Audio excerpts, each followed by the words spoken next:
This is InfluenceNow, where we focus on ideas influencing the world.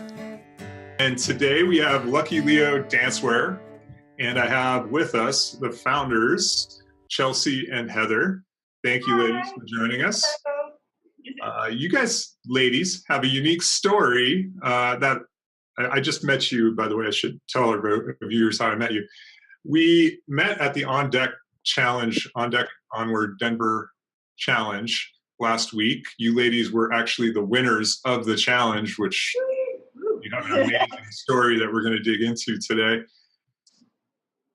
I would like you ladies to maybe introduce yourselves really quick and give us a little background on where you came from. And your story is really compelling because I know both, I don't want to take away your thunder here, but you both had injuries and both were dancers, and it's just an amazing story. I think our listenership, viewership would like to hear that story and an introduction to your background and how you got to where you were. Absolutely. My name is Chelsea Early, and this is my sister Heather, and we were both professional ballet dancers with Ballet Arizona for many years. Basically, when I was 2 years old, I was dancing already, and my mom was like, "Gotta put her in dance class." And the same was true for Heather. We just loved it. And dance professionally, which is pretty rare in the dance world. It's difficult to get a professional ballet job out there. There's not that many in the U.S. Some of our friends went international to get a job because it's that limited. But yeah, basically we both got injured seriously. Not at the same time. It wasn't some tragic sister accident. But yeah, so it was just a point in our lives where both of us were unable to pursue that dream that we had spent our entire life working towards. It was very tragic and overwhelming. And it did force me to kind of think, okay, so what's next in my life? Heather has an interesting trajectory directly after quitting. After I stopped dancing, it's very inclusive environment. It's a small world, tight-knit community. You really get comfortable growing up in this community where dance is everything and it's your entire life. Education falls to the wayside. People only focus full-time, 12 hours a day on dance. So when that ends, it's kind of, for any dancer, it's a shock. And a culture shock more than anything. I ended up working at a sandwich shop for a couple of years, and I was slicing meat and serving people sandwiches. And I ended up moving back home, and Chelsea was working on a really cool project. Yeah, so basically, as I was injured, I was getting kind of side work through the wardrobe department at the ballet. And that was where I started getting more and more experience with how the tutus and these really complex costumes are assembled. It taught me a lot about how that works, that whole world, and I started to feel more and more connected to that side of the whole world of dance, the costuming side. I kind of got some side projects through dancers of solo costumes, of creating stuff for them. And it was really something that I felt passionate about. The whole design aspect really tied in with that creative lifestyle that I was used to as a dancer. And it was interesting to kind of start bridging more and more into that world. I got a job at a ballroom dance store. Basically, like, they create all the smooth gowns and Latin shimmy dresses and stuff like that. They can run up to $15,000, and I was the one creating them start to finish for the designer. And that there I learned a ton about how to assemble garments really, really excellently, and that high quality finish that is necessary for something that's $15,000 in one dress. So that was a really great experience. And she would literally scribble little style lines and be like, make it. And be like, okay, I'll try. But that taught me a lot. It was basically like going to fashion school, that job, because I got immersed in that world. Then I started really thinking, could I do this myself? You know, this is really fun to work for this designer. I love her. She's awesome. But I would love to pursue my own design aesthetic and my own concepts, and specifically in the world of ballet that I was so familiar with. So I started a little Etsy shop and I put up single items. Each one was completely unique, and it started going really well. I was getting excellent reviews, and it kept kind of picking up speed more and more. And I started asking Heather to assist in sewing stuff for larger groups that were starting to ask us to create things. And I kind of had a sit down with her one day and I said, Heather, I don't think I can do this alone. I really want to do this with you. What do you think about starting a company together? And it was a really serious sit down because I was really nervous to ask her. It was kind of like, proposal. What do you think, sis? But she was like very serious. I don't remember if you said it. I don't think I said yes right away. I take everything really seriously. I said, give me some time to think about it. I mean, it's like, it changes the family dynamic. It changes potentially your whole life.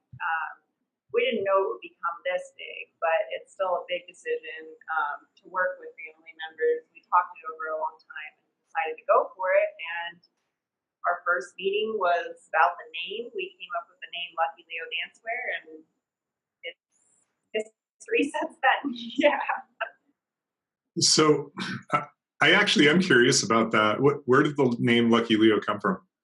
Yeah, Luckyleo is sort of an abbreviation.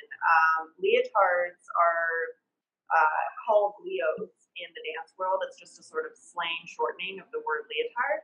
And we both each had a leotard that we would wear that made us feel super lucky, or like we were going to get cast in this role or get the spot in the audition that we were heading to. So we would always take our Luckyleo to the most important audition, or, you know, the casting. So essentially, we just shortened leotard to Leo and called it Luckyleo because we really want to bring that level of confidence that you get when you're wearing something that makes you feel amazing and makes you feel lucky. That's what we're here for. Dancers need a lot of luck out there. It's a scary life. Yeah. I'm clearly an expert on ballet dancing. And I can tell by looking at you. Oh, yeah. So, but I do want to hit on, I might not be an expert, so I hope my questions are not, you know, when they're related to the dancewear world, I hope my questions aren't offending others out there that this guy an idiot, he doesn't know what he's talking about. But I'm going to focus on the business story a little bit more. You ladies talked about a situation where you got to this moment, and it sounds like the whole genesis of the business just came organically, and which is really cool. And really, I wouldn't say it's rare, but it doesn't happen all the time. Like, people go in with a purpose usually, and I'm going to create this company, I'm going to do this, I'm going to get acquired, or I'm going to, you know, whatever it is.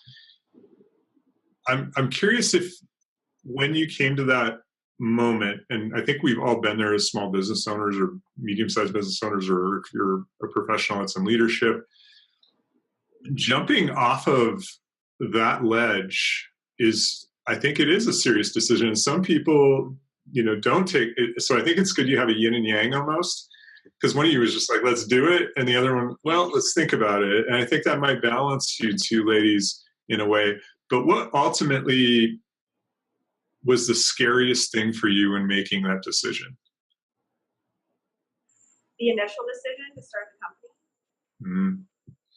company. Was it the family? You mentioned the family dynamic, but I have a feeling it was more than that. Yeah, for me personally, I felt in my dance career and then also in my other jobs that I had that there was a kind of lifestyle culture that was lacking for my own personal wants out of life, where I wanted a work balance where things were fun, loving, and exciting, and there's always something new to challenge yourself. And I felt that I wouldn't find that in the workforce, at least in my experience. So I really had this passion to create that for myself, this kind of eternal striving for something new and better, and working towards that is something that really fuels me as a person, I think. And so I think I was really passionate about the concept of creating a work environment that was really healthy for employees, that was very exciting to be a part of, and it was what made me strong enough to get over that hurdle of, can I do this? Is it going to work? Can I make a living off of this? Those are questions that everybody has, I think, when they're first starting out. Is it really going to work? Is it good enough? Yeah, I guess my answer would be similar in just that there's no one big thing that's out of my mind. It was thousands of little questions running through my mind constantly, which is just, I think, what's made us, it's helped us be successful as well, because we're both so analytical and we think through every worst case possible scenario, which is, it's just in my brain, if anyone were to look in there, it's just worst case scenario all the time. Yeah. I'm about to get in a car crash. What happens to the company then? What's gonna, like, oh, I lost my hand and now I can't sew. So just like worst case scenario, constantly thinking that way and then turning it into a positive as to this is how we're going to avoid that, or this is how we're going to make the best of mitigating it. Yeah.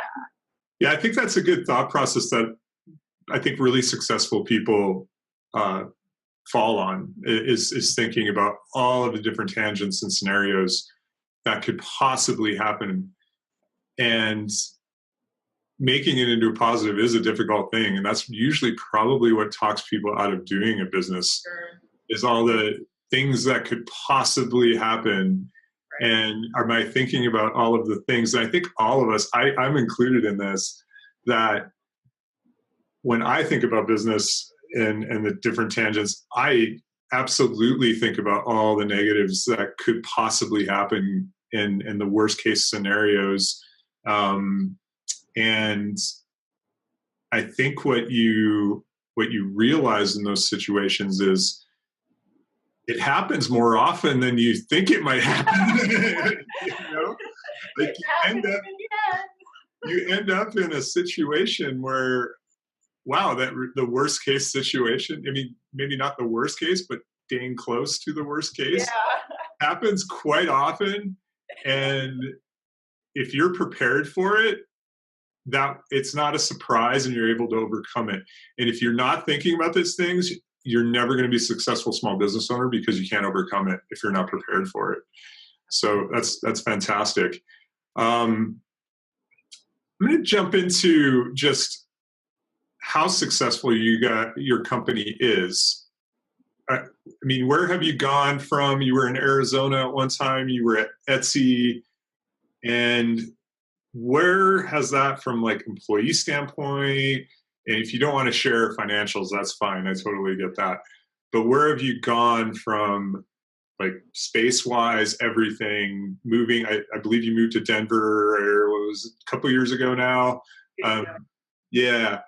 So give us a little bit of that journey. It's been a wild ride. When we first started out and we were just having our family meetings deciding whether we were going to do this or not, Chelsea had rented a small house off of Craigslist in Phoenix, Arizona. And it was a strange location. I don't want to get too into it, but it was dirt cheap. Next to a pawn shop. There were holes in the floor that went feet down, like deep holes in the floor. So we kind of started in this very, we're all self-started. We haven't gotten any funding, no investors. So it's sort of been a process of like, how can we, the two of us, make this happen? And so every step of growth has been some thought process behind it as to how to get there. Essentially, from our small house in Phoenix, we had our first 2 hires there. And the first hire was definitely the scariest, just to come to this realization of like, we're a real company and we're going to employ someone. This is nuts. How do we act professional? I don't know how to do that. We're just, sisters and friends and cranking out and manufacturing the stuff ourselves at this point. So that was really a turning point for us to hire that first employee to say, what kind of quality standards do we expect from somebody outside of ourselves? What kind of speed are we hoping for in sewists that we hire? What kind of skill level should they have in their background? And all of these decisions that were just like, we had no idea what we were looking for, essentially. So it was really hard without that baseline of what's the perfect employee for us to kind of go out there and make the first hire. But it ended up going so smoothly. We learned so much about just getting policies in place to make things easier on ourselves.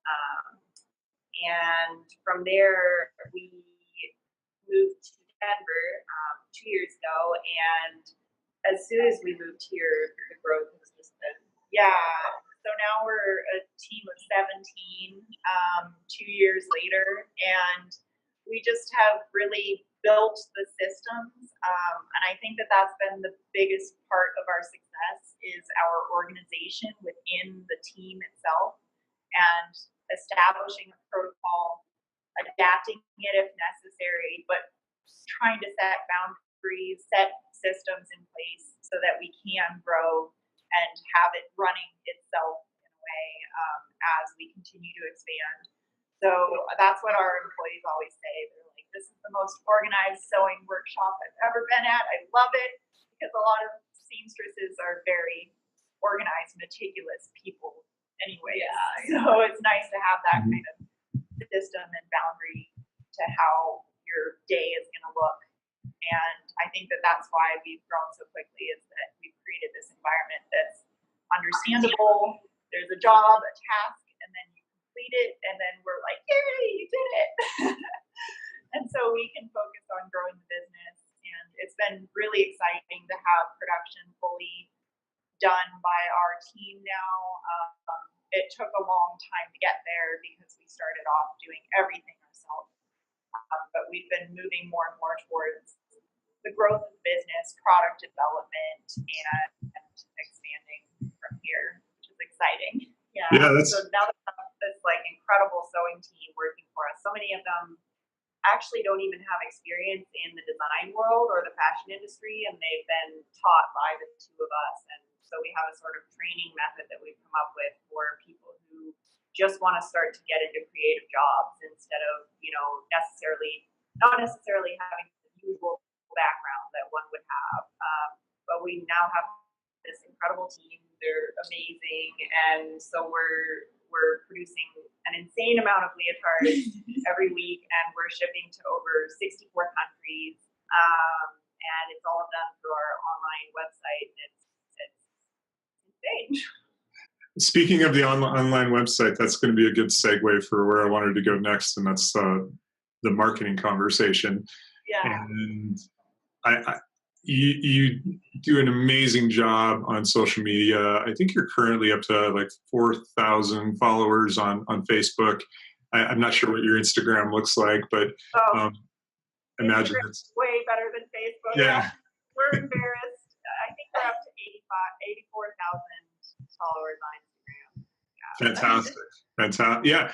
So what I would like I want to start with the product. I always start with product. I feel like we work with a lot of startup companies at my own company, and what tends to happen is there needs to be, we go into conversations, and one of the first questions is product. yeah, we can promote all day, we can put a price on it, we can do all these different things. But really, how good is the product and what differentiates your product from the rest of the market, especially if it's like a more mature market. So like dancewear has been around for a long time, probably a lot of competitors because it's been around for a long time. What really makes you ladies different in that what is allowing for this success to happen? And I think I know the answer, but I want you to tell us what the answer is the way you feel like it is because you're in the weeds. Yeah, I think that it's really interesting because as dancers ourselves, we were really exposed to the whole gamut of what was available, and we felt like, okay, there's black, there's pink, and there's white, and that's about it. There were very limited options at the dancewear stores, and I, as a dancer, was always wanting to look as cute as I would when I went outside and get all dressed up, because in the dancewear world, for some reason, it was very basic. And so we just kind of based our entire concept of Luckyleo around this idea of why can't it be unique? Why can't we stand out? Why can't we show our own creativity in the dance class and really be ourselves in what we want to wear, not just black like everybody else?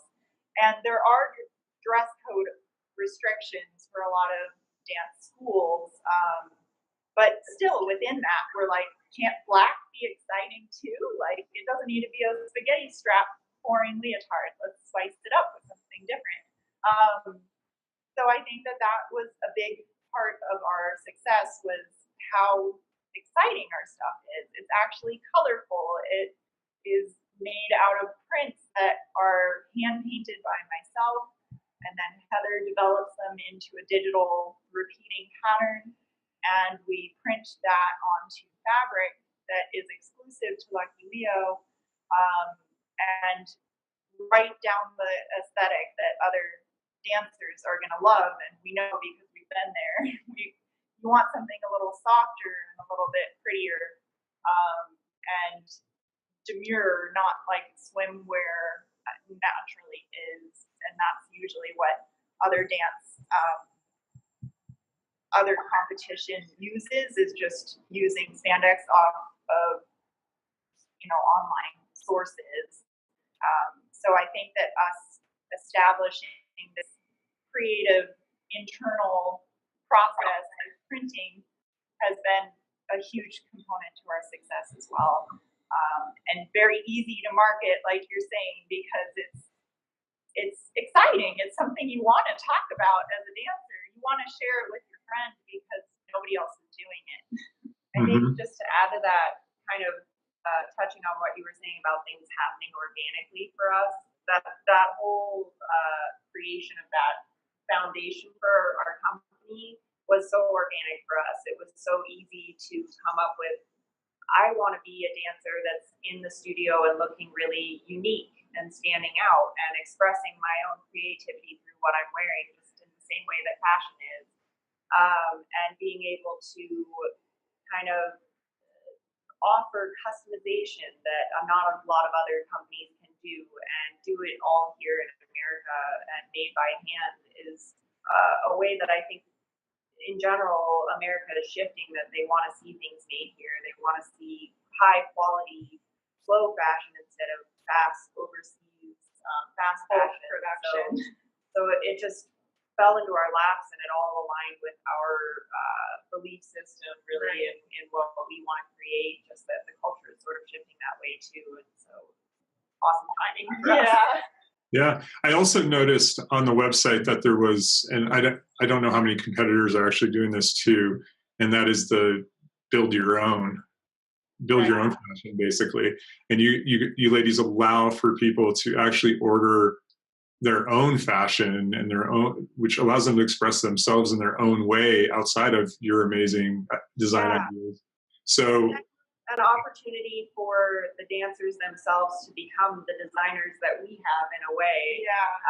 You can step into that mind space of what I can come up with anything within these, boundaries of this style line or these colors that are in front of me. But that creation process is really exciting, and I think it's something that ties the customers in, really gets them involved creatively, and helps us learn about what they're interested in at the time. So like we'll see some custom orders come in over a couple weeks that we're like, oh, is this what's in right now? It's trending, I guess. And that'll kind of help us Trend decide. forecasting. Yeah, it'll help us decide what direction to head in the next coming weeks as to what dancers are looking for right now in this season. So it's really cool that we can be involved in what the customers care about and give that back to them what they want. And that we have a team in-house so we can be adaptive in that way.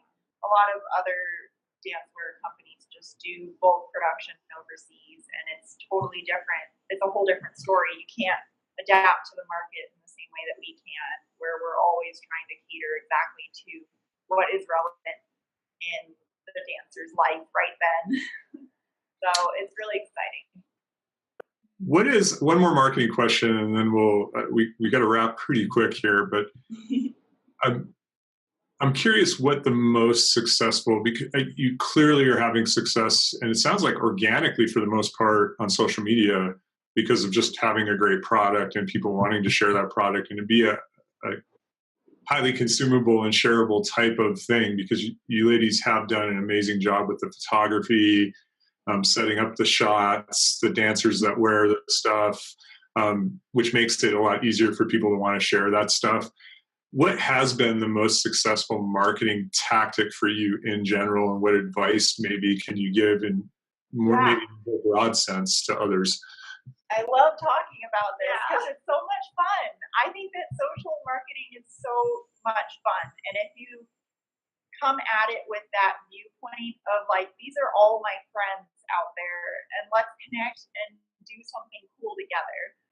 That's how we've always looked at social media, and I think it's why we've been so successful. We think of what would be exciting from their point of view, and we say, let's just do it.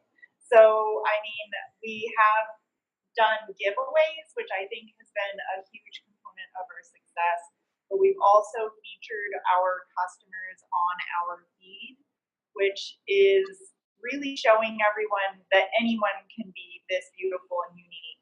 We kind of put together this package of our photo shoots that I style and Heather photographs, and we work with these incredible dancers who obviously are the epitome of what everyone's wanting to look like. But then we also mix in this reality of the common people out there that are our customer base, and we say, look at how beautiful this person is. She's maybe not at this professional level that the model is, but we're going to feature her as well because she's working just as hard. She's just as relevant. She's just as beautiful in her own way. And so we really try to embrace this beauty of all types, which I think a lot of other dancers don't see from other competing brands. It's only the ideal, only this professional that's beyond perfect, which is achievable by some, but not by everyone. So I think that we're a little more accessible in that way, and we also do giveaways, which is fun. Yeah, just to touch on that, I think the most fun part is that we have a really vocal community, and so we'll get to ask them a question on an Instagram post and get 2,000 replies, just their thoughts on it, which is amazing. But we've organically grown to that point where we get to have these conversations, and maybe 100 of the comments are, I want a free leotard. And so then we say, well, let's give away a free leotard.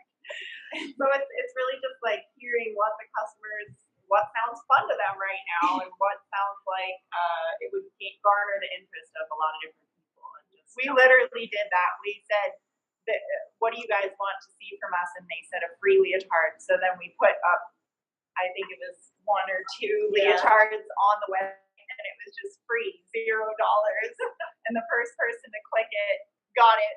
So I things like that, it's just little games, and it makes things a little more exciting and more interesting. And I think it has definitely helped us grow. I think what I'm hearing there, to sum it up in a summary for people to easily consume, is be genuine, Yeah. be inclusive and involved in your community of folks that are buying your product and involved with your product, and then listen to them. So for everybody listening, I think if you take those three things in what you're incorporating in your social media strategy, and you're heavily involved in it, and you're actually communicating with the people that are involved with you, that's when you have success. I wrote a blog of, why your social media strategy sucks. And it's because a lot of companies, it doesn't matter if you're B2B or whatever you are, you got to really invest time into actually providing people, listening to them, providing them what they want, and also just communicating with them. So you ladies are doing an amazing job at that. I want to touch on one last thing before I let you ladies do a little commercial and tell us where we can find you and buy things, all that fun stuff. One of how I discovered you, I mentioned this at the beginning, was the OnDeck ONWARD Denver Challenge, and I definitely want to give that a mention because my company, Cast Influence, had an opportunity to work with OnDeck to produce this event that was amazing, well received here in Denver, and hopefully this event gets replicated and people can do it all over the place, because it allowed for small businesses to actually be able to pitch to win money, which you don't see that very often in small business. You usually see it at tech. You see, that seems like everyone's giving money to tech people all the time, which is great. They need help too, and we work with a lot of those folks. So I don't want them to get mad at me for saying that. But it really was at core to my own heart that small businesses that are brick and mortar really contributing to localized community, and frankly across the country is a shrinking number of people that are starting small businesses, get this type of traction and help to where if they win, you can actually win money. You can get some publicity. You can get and have a pat on the back for doing what you're doing. You ladies came in first place. You won $10,000. Yeah. So are you it going to Disneyland? What's going on with that? No, I've actually never been to Disneyland. So I probably won't ever. But I think it was like incredible to see in my inbox this notification that the OnDeck Awards were going on, and I was like, no, seriously, it's $10,000? Like, is this for real? Somebody's putting on this kind of an award, and we were so excited. And Heather and I were like, we have to submit. This is so cool that somebody's doing this. And to have gotten all the way to the round where we presented in front of 3 judges, we were freaking out because we're not very experienced in the pitching realm. We've never done it before. It was our first business pitch ever.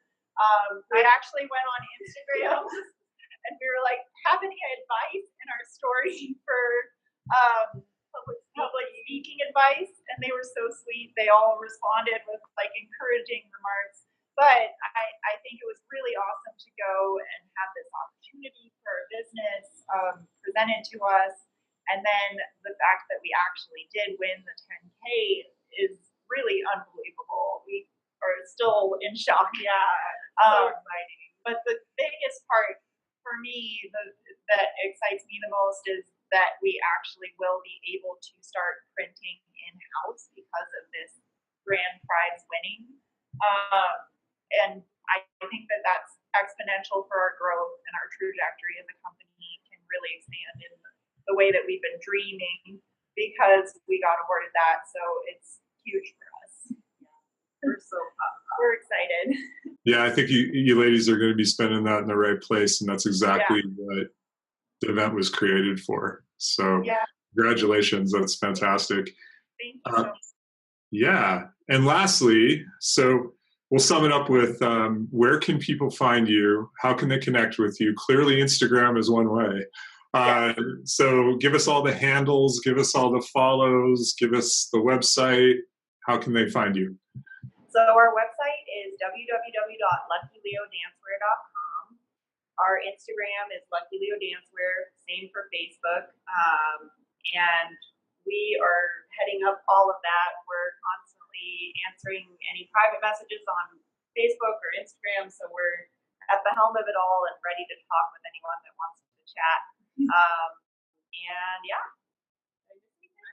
that's our main stuff. Yeah, we've got Snapchat, which you can also. It's an underground.